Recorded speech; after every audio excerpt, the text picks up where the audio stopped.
Duduk sebentar.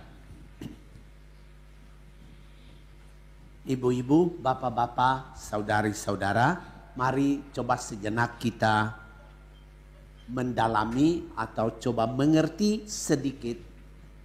Sekurang-kurangnya kita punya satu konsep dasar mengenai Allah.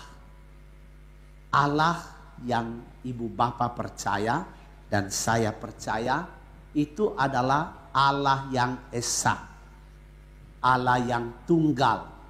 Jadi bukan tiga Allah. Seperti kadang-kadang kalau kita nonton YouTube, ya gereja Katolik diserang seolah-olah gereja Katolik percaya kepada tiga Allah. Tiga itu adalah Bapa, Putra, dan Roh Kudus. Ini tidak benar. Allah adalah esa. Allah adalah tunggal. Kalau kita bicara dengan bahasa barat, umpamanya dalam bahasa Inggris, kalau kita membuat dalam nama Bapa, in the name, bukan in the names. Nama banyak, tidak tunggal. Allah tunggal. Atau kalau dalam bahasa Latin, kita membuat tanda salib itu in nomine. Nomine, jadi bukan in nomine dalam bentuk jamak, tidak, tunggal. Jadi Allah itu adalah esa, Allah itu adalah tunggal. Bukan tiga Allah, hanya satu Allah. Nah, di dalam diri Allah yang tunggal itu ada otoritas yang mulia. Otoritas yang mulia ini menjadi pengasal atau pengusul segala sesuatu. Dan tidak hanya pengasal, tidak hanya pengusul, tetapi dia peduli kepada semua yang dia jadikan. Dan dia mengasihi semua yang dia ciptakan. Nah, otoritas Allah ini disebut sebagai Bapa. Jadi kalau kita bilang Allah Bapa, itu bukan berarti ada Allah yang namanya Bapa, tidak. Yaitu Allah, Allah yang tunggal, tetapi dia punya otoritas sebagai pengasal dan pengusul segala sesuatu, dan yang peduli dan yang mengasihi semua yang dia buat. Yang kedua, Allah yang esa itu, yang punya otoritas sebagai Bapa, di dalamnya ada firman. Allah berfirman, Allah bersabda. Nah, firman itu adalah kekuasaan Allah. Dengan firman Allah menciptakan langit dan bumi. Dengan firman Allah menyatakan kuasanya. Dengan sabda Allah melakukan mujizat-mujizat. Jadi firman itu disebut dengan nama Yesus. Ketika Allah tidak tinggal di tahtanya di surga, tetapi dia menjadi manusia. Nah, dalam Injil Yohanes sangat jelas, Yohanes 1:14 dikatakan firman itu menjadi manusia dan tinggal di tengah-tengah kita. Jadi bukan ada Allah yang kedua, tidak. Allah yang satu punya otoritas sebagai Bapa, punya kuasa sebagai firman, dan punya roh yang menghidupkan. Nah, itu Allah yang tunggal itu. Jadi berarti kalau Allah itu Bapa, otoritas yang mulia, tanpa firman, maka Allah tidak punya kuasa untuk melakukan apapun. Atau Allah yang punya otoritas sebagai Bapa tanpa roh, maka Allah itu mati.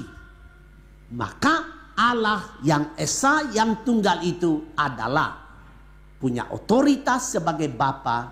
Dia punya firman untuk melaksanakan kuasanya, dan dia punya roh untuk menjaga kelangsungan semua yang sudah dia jadikan. Nah, jadi kita tidak percaya kepada politeis, Allah banyak. Tidak. Allah yang tunggal, tetapi Allah yang tunggal itu Allah Tritunggal. Dia punya otoritas sebagai Bapa, dia punya firman, kuasa sebagai firman, dan dia punya roh yang menghidupkan. Nah, itu yang pertama, konsep dasar.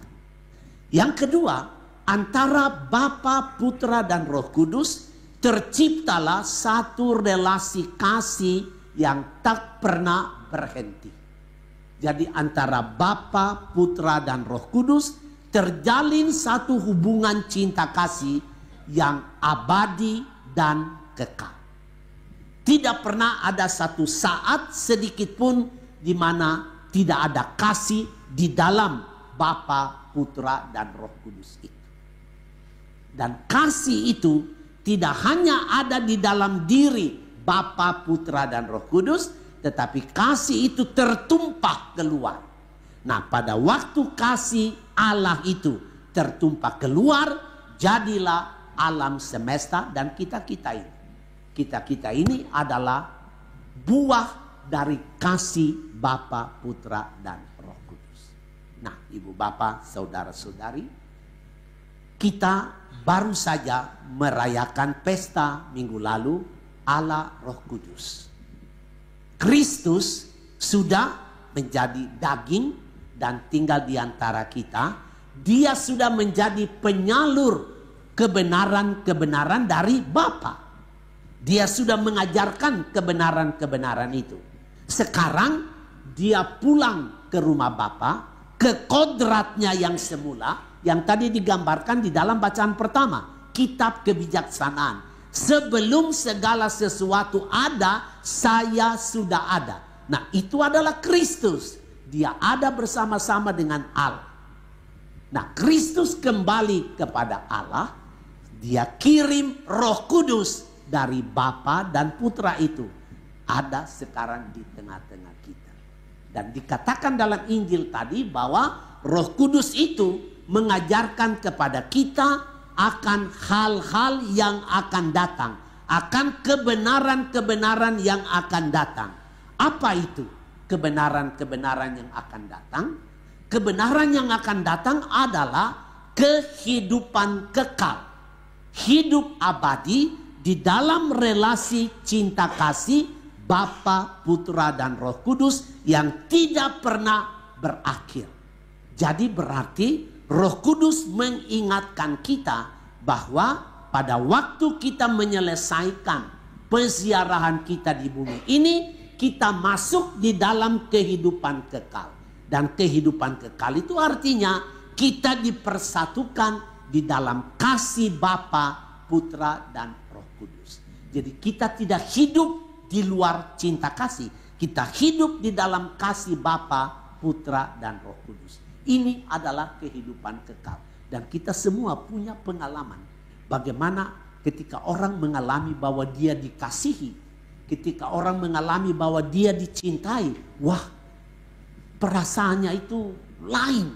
Dia merasa sungguh-sungguh bahagia sekali ketika dia merasa aku dicintai, aku dikasihi. Seorang anak yang merasa ayah dan ibunya mengasihinya, anak itu penuh dengan bunga-bunga, dia akan sangat gembira.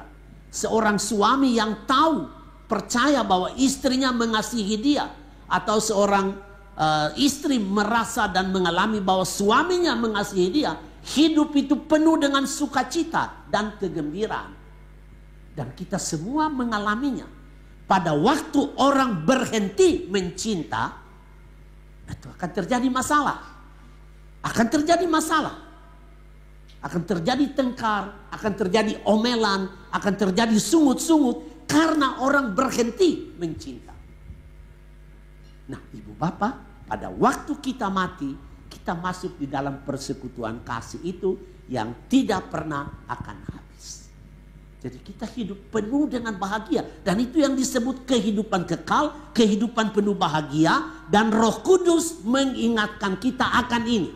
Akan relasi kekal antara Bapa, Putra, dan Roh Kudus. Dan kami yang selama hidup kami di bumi ini belajar hidup di dalam kasih, kami ini akan masuk di dalam relasi kasih itu dan tidak pernah akan berhenti. Kami bahagia kekal selama-lamanya.